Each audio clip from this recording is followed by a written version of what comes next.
You were really tensed as your plane was about to land and you have to live at a new place from now on.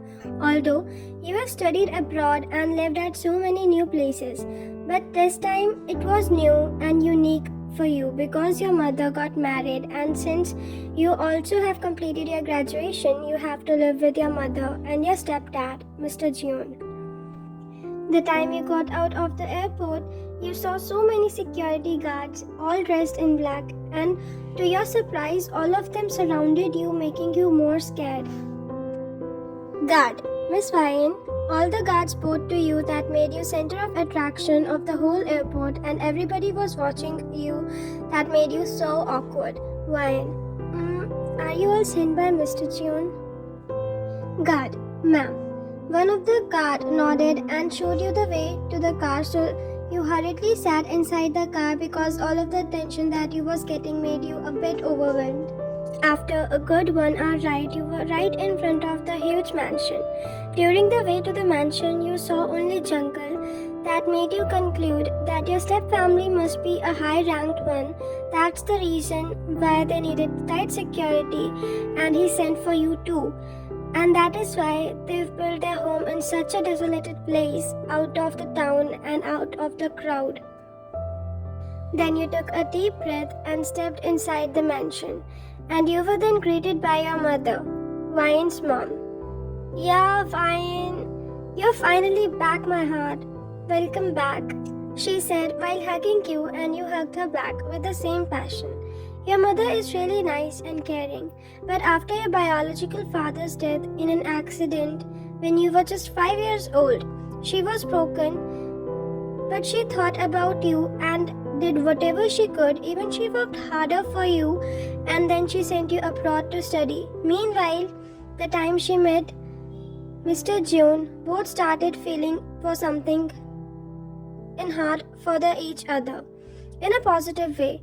But your mother hesitated first because of his status and all. But Mr. June somehow managed to make her agree on their wedding, so they got married recently. Mr. June, welcome dear, Mr. June spoke with a warm smile that made you feel relief and assured. After all, it's your mother's choice and you are happy for both of them. So you bowed Mr. June as he was about to call him uncle, but he interrupted in the middle of your sentence. Mr. June, you can call me Dad, Vian. Vian. Thanks, Dad. Your mother had tears of joy in her eyes, and she felt awe looking at both of your and Mr. June's fatherly adoration. Mrs. June, your mother. Okay, now let's have our dinner. You must be hungry, right? With that, all the three of you went to the dining table and had your dinner peacefully. During the dinner, you had little conversation with both your mother and Mr. June. He talked about their business, where Mr. June also suggested you to join June Corporation, to which even your mother agreed, so you thought to give it a try. Since you are also graduated, it seemed to be a great idea to you. After you all had your dinner, a maid showed you your room that was customized by your mother, as she knew all about you and your likings and dislikes. You loved your room and thanked Mr. June and your mother. Then they went out of the room while closing the door from behind, but you stopped them, and all of a sudden, they turned back to see you. Mrs. June, good night, baby. Mr. June, sleep tight, dear. While, can I have a talk with you both? Mr. June, yeah, why not? Then you gathered all of your courage that you had inside and spoke. Why? I want to keep my surname. I don't want to change it. Mr. June then chuckled at your innocence while patting your head, and Mrs. June looked at her husband, knowing she knew this will come. Mr. June, of course this is your decision, and you will be known as Lee Vian only till you get married, my daughter. Stay assured in that case. I knew you love your father, and so did your mother. She still loves your dad. It's just that I made a new place in her heart. Mrs. June, right, fine. Now do not take much tension about it and sleep. Why?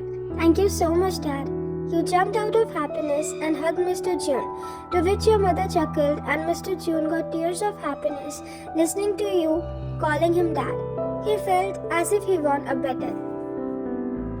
After this, both Mr. and Mrs. June went to their respective rooms to rest after closing your room's door. But few hours later, you felt thirsty and looked for water at your side table and found the water bottle empty. So you got up from your bed while putting a shrug for a cover up as it was cold out there. Then you went downstairs in the kitchen to get some water. The time you get inside the kitchen, you didn't switch on the lights, thinking that you might wake up others. And secondly, you didn't want it to disturb others, so you took slow steps, but you didn't know that you were being watched already by someone in that dark. The time you found the water jug, you felt a hot breath so close behind your ear as if someone was standing really close to you at your back, and you gasped and wide your eyes. Meanwhile, that glass jug left from your grip, but it didn't broke. Then you looked down and saw a muscular hand holding that water jug. Then you turned at your backside to look at the person who was at your back.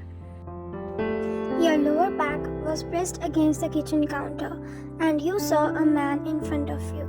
He was wearing a white formal shirt whose first two buttons were undone. His sleeves were rolled up, and you could see his one arm was covered with tattoos.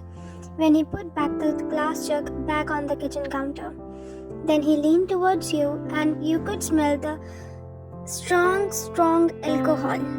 You can't really see his face clearly, but you can only see his eyes, and you somewhat feel like something is there with which you are connected. You started getting lost in his eyes. Meanwhile, he was lost in yours.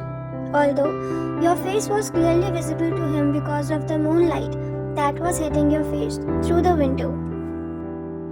You both were so close to each other that your breaths were mixing, but then suddenly something strikes your mind and you try to grab the knife that was put into the knife stand on the table, maintaining the eye contact with him. But suddenly he grabs your wrist, avoiding you to hold the knife, also maintaining his eye contact with you. That made you panic, so you spoke. Vine, who are you? Look, if you are a thief, you came here for robbery, then let me just tell you that this place has so many guards and you won't be able to get out of here in one piece. So stay away from me and just go away. The time you spoke, you stutter a little bit, but you were not scared of him. Even you don't know why, but your eyes didn't show even a hint of fear. Then he chuckled at your sentence and loosened his grip at your wrist, and taking that time as a chance, you quickly grabbed the knife and pushed him. But your push was obviously didn't make any difference. Instead, he himself backed off when he saw you holding a knife. His eyes were mischievously soft, were now turned into dark one. But he maintained his posture and leaned back on the opposite kitchen counter to yours, his face still not visible. Then he crossed his arms over his chest calmly and said in his husky voice, "Man, keep the knife down or you'll hurt yourself." You didn't listen to him, and instead you pointed that knife at him, and he started coming closer to you. Then you tried to run with knife in your hand, and he ran behind you. Suddenly you tripped over the mat and fall. Also the knife fell on the floor, and accidentally you put your hand over the knife. That made your hand bleed, and you hissed in pain, and at that time all the lights were turned on because of the sound. "Man, I told you to leave the knife, but you don't listen." But then you heard that same husky voice, but in a little bit of authoritative tone. Tears were filled in your eyes because of the pain, and suddenly, when you were about to look up at the man, you felt like lifting. And yes, the man lifted you up in his arm in bridal style, and you finally get the chance to look at him. You saw the side view of his face. He is really handsome and so muscular, obviously taller than you. His eyes have some kind of a secret, like some kind of hidden things. He maintained the straight face and called the maids immediately. That made you a little bit confused. Unknowingly, your tears were continuously rolling down, and you were sniffing when he made you sit at the couch. And when he was hating those tears in your eyes, he tried to look away and not to look at you at that hour, but you were continuously looking at him. He was sitting on his knees, and then maid came with the first aid box, real quick, that the man took, and he asked for your hand that you hid behind your back, and shook your head as a no, and the man sighed before himself, grabbing your arm, but softly this time, and then the maid said something that made you baffled and more confused. Maid, sir, I can. No, just bring the glass of water. Maid, sir. Till that time, both Mr. and Mrs. Chun also came down in the living room where you were, and maids went to bring water. Mrs. Chun, what happened, baby? Mr. Chun, are you alright dear? I should just call the doctor, right? Man, there's no need to call the doctor. I bandaged her. It's just that tomorrow morning I'll take her to doctor myself, the man said while getting up from the floor after doing your dressing. Mr. Chun, oh, Jungkook, you finally came, my boy. Mr. Chun hugged the man really happily, and even your mother greeted him really nicely, and he congratulated them too. He was greeting them really respectfully that your lips curled up into a smile looking at him, but you suddenly snapped out of your trance when he spoke. Jungkook, I am really happy for you, Dad, and you're really beautiful, 100 times better and more humble than he told me. Jungkook complimented your mom, to which she shyly smiled and looked towards Mr. Chun as he smiled too towards her. And then your mother hugged Jungkook too. You then stood up and drank the glass of water that the maid gave you a little while ago, as Jungkook ordered to give you the water, as he remembered that you came to drink water, so he did so. Then you got up from your couch, and Jungkook forces a smile and faces you with a smoke. Mr. Chun, come on, meet Jungkook, my son. Actually, Mr. Chun smiled a little, and both Mr. Chun and Jungkook shared a glance. Then he faced against you while patting Jungkook's shoulder. Mr. Chun, actually, he's my brother's son, and logically, I am his uncle. But he's more than my biological son.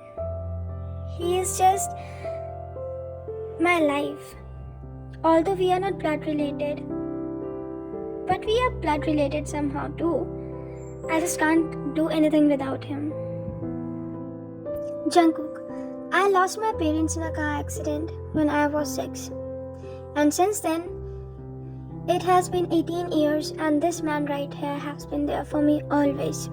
He has done so much for me, and he is more than just a father to me. Although I love my parents, but I love this man the same as them. And you know what, Mrs. Chun? Jungkook then turned towards your mother and then he spoke, making Mr. Chun a little bit emotional. So you side-hugged Mr. Chun with a warm smile as you knew the situation, and that was needed at that time.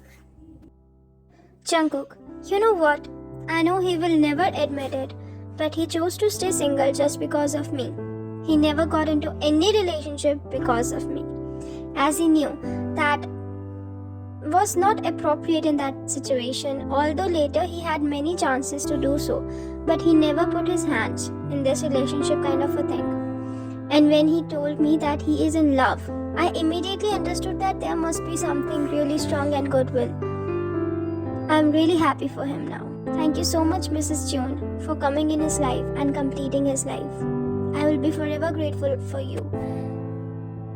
By this time, even your mother had slight tears listening to Jungkook, so she hugged Mr. Chun immediately after he completed his sentence, and you chuckled at their cute behavior. And then all bursted into laughter, and Mr. Chun spoke. Meanwhile, Jungkook's face was just straight all the time, like he maintained his straight face the whole time, even while he was explaining what kind of man he is, like in a good way. Then Mr. Chun obviously spoke to him. Mr. Chun, hey Jungkook, you're always so rude and angry, always talking less and shouting majority of the time, but you never leave the chance to embarrass me, right? Jungkook, well, This was important thing to tell, I guess. Then Jungkook, without saying anything after having a quick glance at you, left to his room without you knowing because you were busy admiring the couple. Then you three also went back to your respective rooms.